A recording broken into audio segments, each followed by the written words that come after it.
Selamat pagi dan salam bahagia. Perkenalkan, saya Konidia Risti Astuti Jahanus, salah satu pendidik di SMA Negeri 3 Lambaleda. SMA Negeri 3 Lambaleda merupakan salah satu lembaga pendidikan formal yang terletak di Wantal, Desa Compang Mekar, Kecamatan Lambaleda, Kabupaten Manggarai Timur, Provinsi Nusa Tenggara Timur.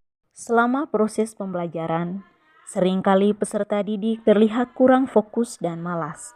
Peserta didik terlihat lebih suka bermain HP dan bercerita dengan teman sejawatnya dibandingkan mendengar penjelasan guru. Hal ini tentu akan berdampak pada tidak tercapainya tujuan pembelajaran yang telah direncanakan.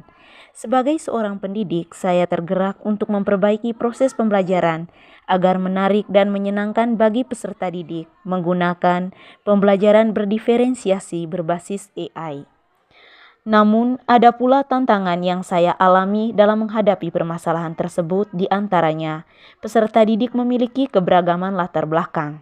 Kurangnya pemahaman saya dalam menggunakan media pembelajaran yang bervariasi, serta jarang memanfaatkan alat elektronik yang dimiliki peserta didik untuk dijadikan sebagai media penunjang kegiatan pembelajaran.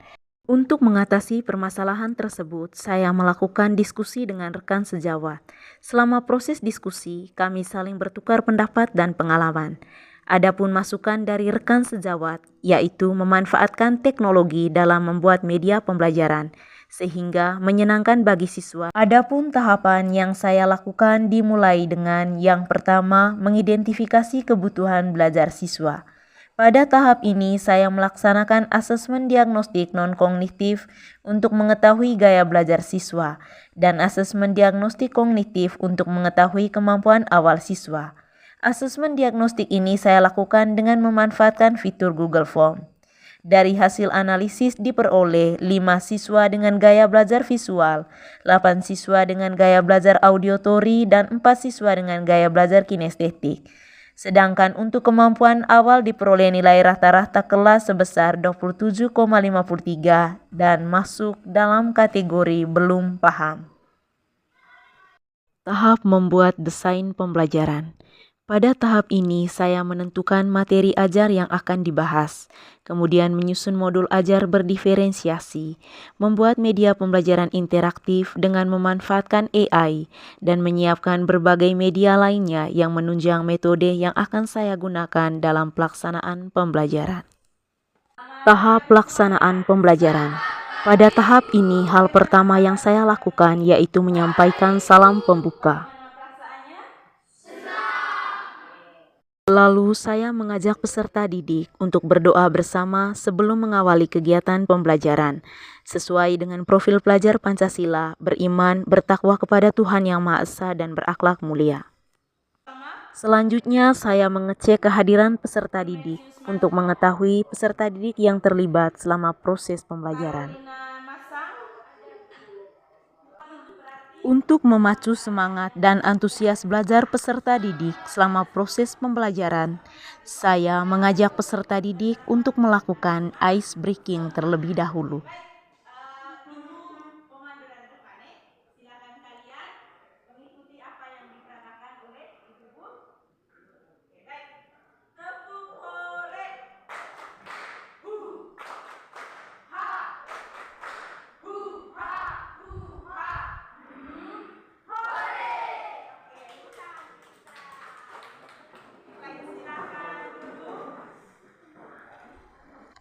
Kemudian saya meminta peserta didik untuk membuat kesepakatan kelas atau keyakinan kelas agar dapat diterapkan selama proses pembelajaran.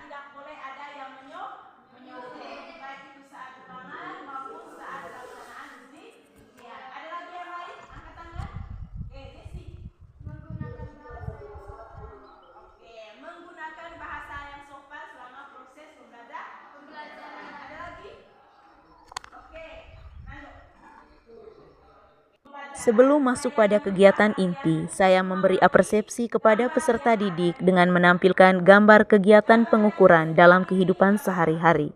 Kemudian saya meminta peserta didik untuk menjelaskan hasil pengamatan mereka dari gambar yang telah ditampilkan. Apersepsi ini saya berikan dengan tujuan agar peserta didik dapat mengaitkan apa yang mereka alami dengan apa yang akan dipelajari. Setelah melakukan apersepsi, saya menyampaikan tujuan pembelajaran yang akan dicapai peserta didik selama proses pembelajaran, serta cakupan penilaian yang akan dilakukan meliputi penilaian kognitif, afektif, dan psikomotorik. Pada kegiatan inti, langkah pertama yang saya lakukan yaitu mengorientasikan peserta didik pada masalah, dengan meminta peserta didik untuk mengamati sebuah buku tulis. Kemudian saya mengajukan pertanyaan, alat ukur apa saja yang pernah kalian gunakan? Jika ingin mengukur panjang dan lebar buku tulis, maka kita harus menggunakan alat ukur apa? Dan jika ingin mengukur ketebalan buku, maka kita akan menggunakan alat ukur apa? Peserta didik digiring untuk menemukan jawaban dari permasalahan tersebut.